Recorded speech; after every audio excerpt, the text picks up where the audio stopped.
Hello dear students, welcome to Varsha Tutorials. Children, you are already familiar with the law of conservation of energy. What does it state? Yes, it states that energy can neither be created nor be destroyed. It can only be converted from one form to the other. Similarly, we have law of conservation of momentum. It states that total momentum before collision is equal to total momentum after collision. And you have already studied what is momentum?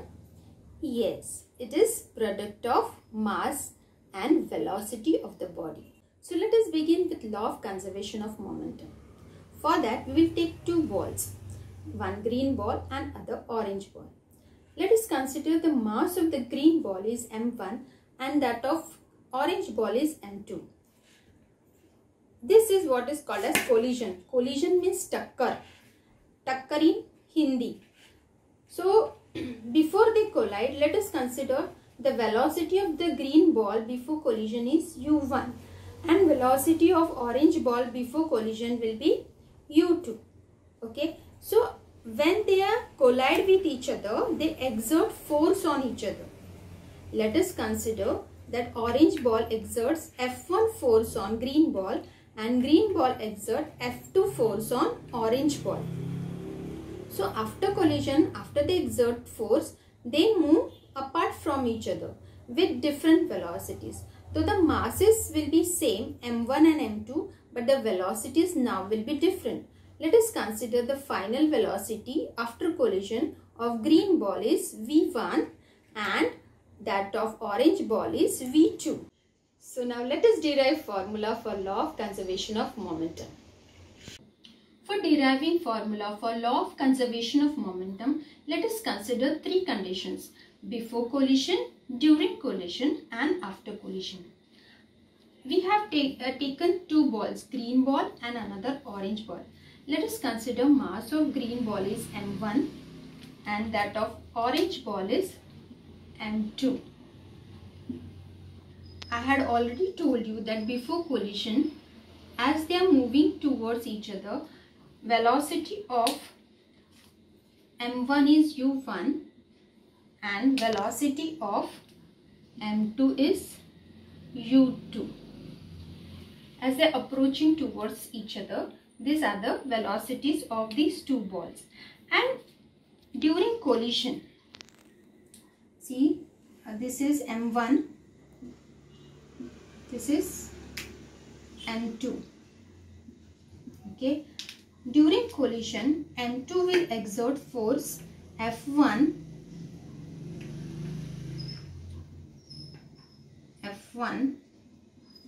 on green ball, which is having mass m1, and green ball will exert F2 force on orange ball having mass m2. Okay. And after collision, they will move apart with velocity v1 of m1 and v2 for m2. Okay, they are moving apart with the velocities. m1 we will have velocity v1 and m2 will have velocity v2.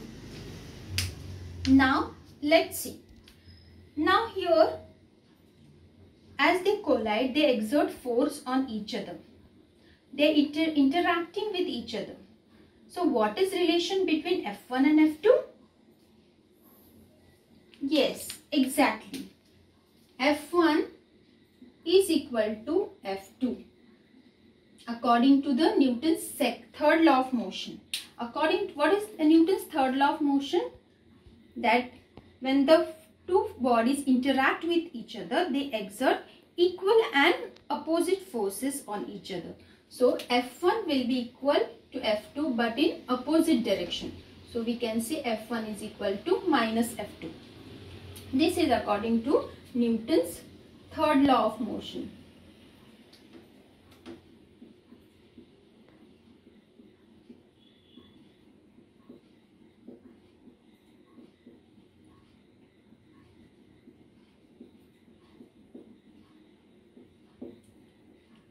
And we have already learned, according to the Newton's second law of motion, force is equal to mass into acceleration. This is according to Newton's second law of motion.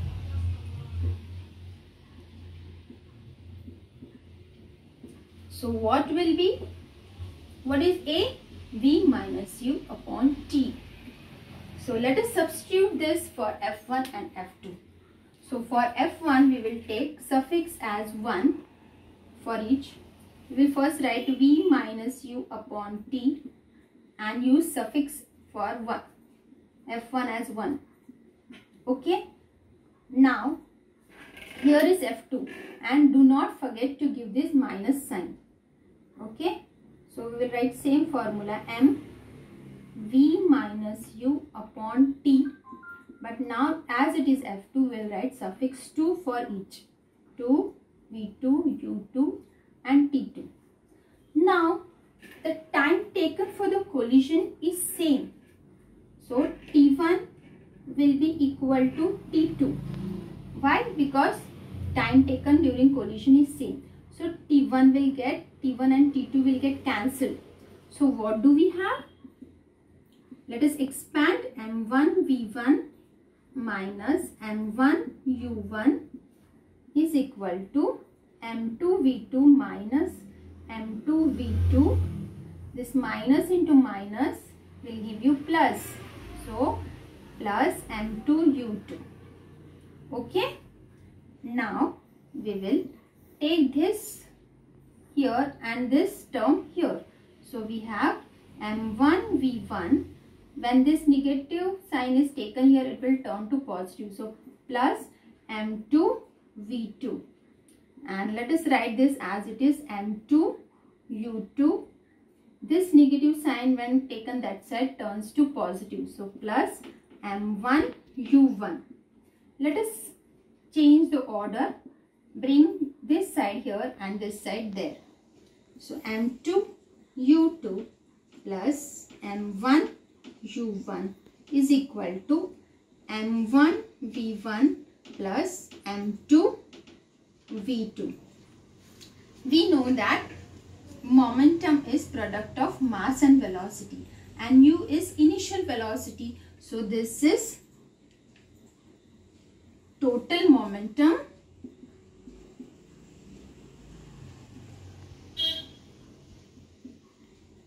before collision.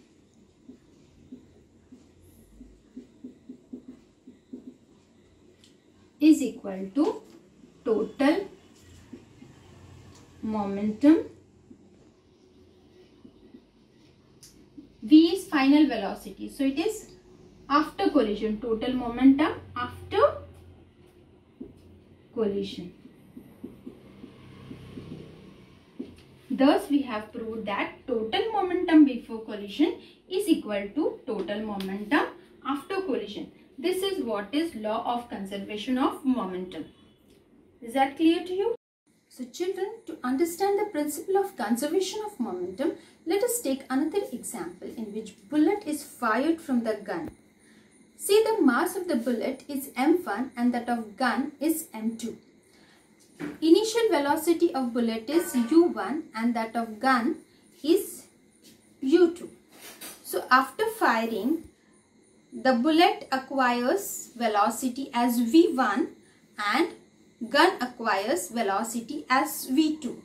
And this v2 of the gun is called as recoil velocity. See, after the gun is fired, bullet is moving with a fast velocity, and according to the Newton's third law of motion, the bullet is also giving the force to the gun, and with this force the gun recoils, that is, it comes back, and the velocity acquired by the gun during recoil is called as recoil velocity. So let us find out what is the recoil velocity. According to the conservation of momentum, we have m1 u1 plus m2 u2 is equal to m1 v1 plus m2 v2, where u1 is initial velocity of bullet and u2 is initial velocity of the gun. V1 is final velocity after the bullet is fired from the gun of the bullet, and V2 is final velocity of the gun, which is also called as recoil velocity, which is exerted by the bullet on the gun. So, but as the bullet and the gun are at rest initially, so U1 as well as U2 will be equal to 0. So we have M1 into 0 plus M2 into 0 is equal to M1 V1 plus M2 V2. Okay. So this ultimately gives you 0 is equal to M1 V1 plus M2 V2. Okay. Now let's take this side. Minus M1 V1 is equal to M2 V2. Okay. Now this is recoil velocity. So let us take this M2 this side. So minus M1 upon M2 and into V1 gives you V2, which is recoil velocity. Therefore V2 is equal to mass of bullet divided by mass of gun into velocity of the bullet. Is that clear to you? This is recoil velocity. Velocity of gun. I hope you have understood.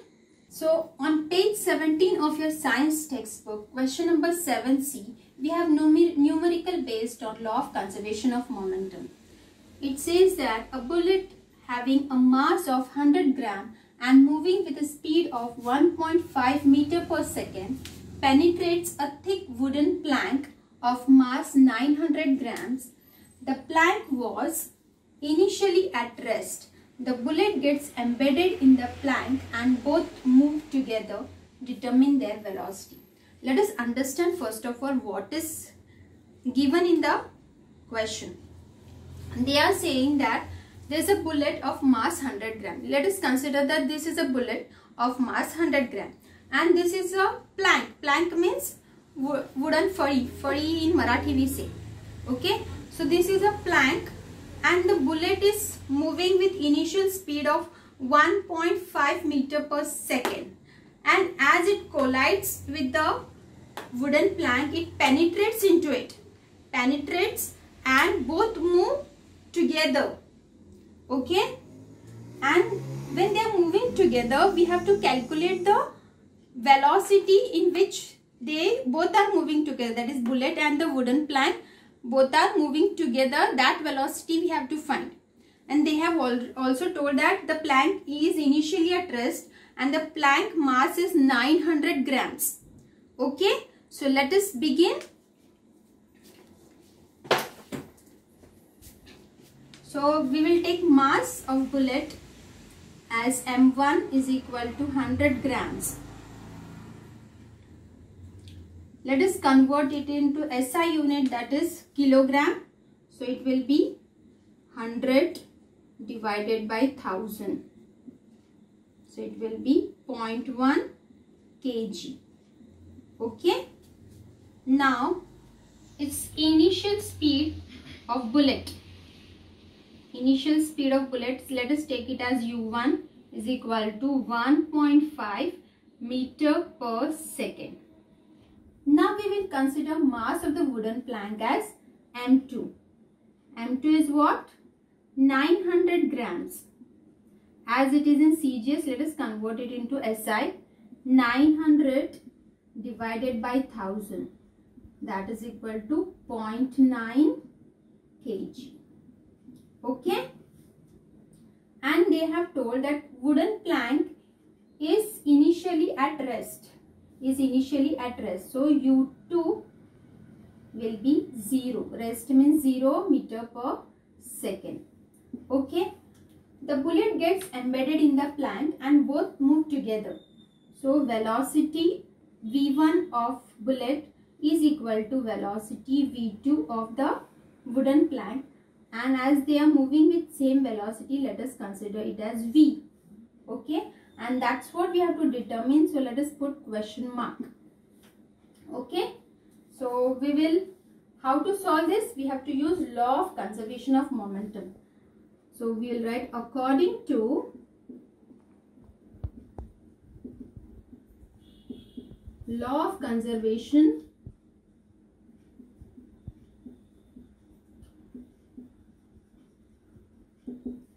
of momentum,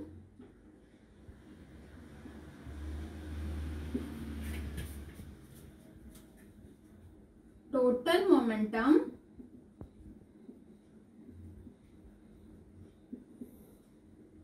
before collision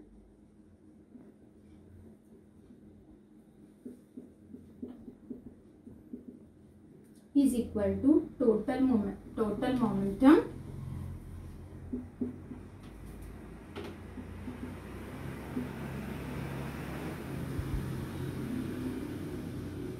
after collision.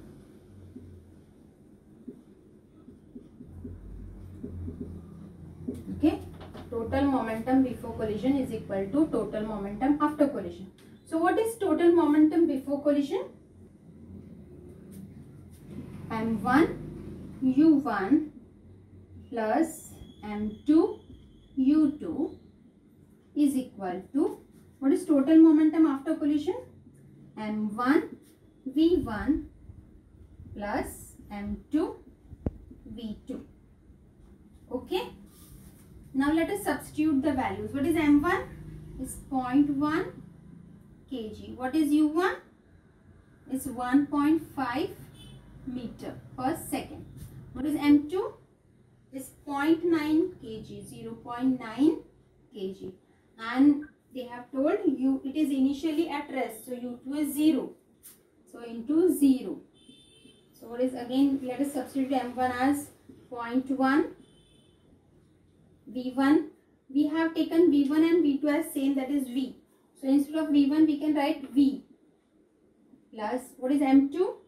Is 0.9 kg, and again for v2 we have to write v. Okay, let us solve further. 15 ones are 15, so write 15 here. Point is after two decimal places, 1 and 2, so 1 2, 0.15. Okay, plus 0 multiplied by any number is 0, so we have equal to, now here v is common, we will take v outside the bracket and inside the bracket we will take 0.1 and 0.9. So 0.1 plus 0.9. Okay, so therefore we have 0.15 plus 0, so will not take it, v. 0.1 plus 0.9 is 1.0. Okay, so we have v is equal to 0.15. We'll take this at the denominator. So we have 0.15 meter per second. So after the bullet gets embedded into the wooden plank, they both will move together with velocity 0.15 meter per second. Okay, that's how we have to solve the numericals based on conservation of momentum. Thank you. So students, if you like my teaching, do hit the like button, and please do not forget to share and subscribe to my channel. For more updates, please hit the bell icon.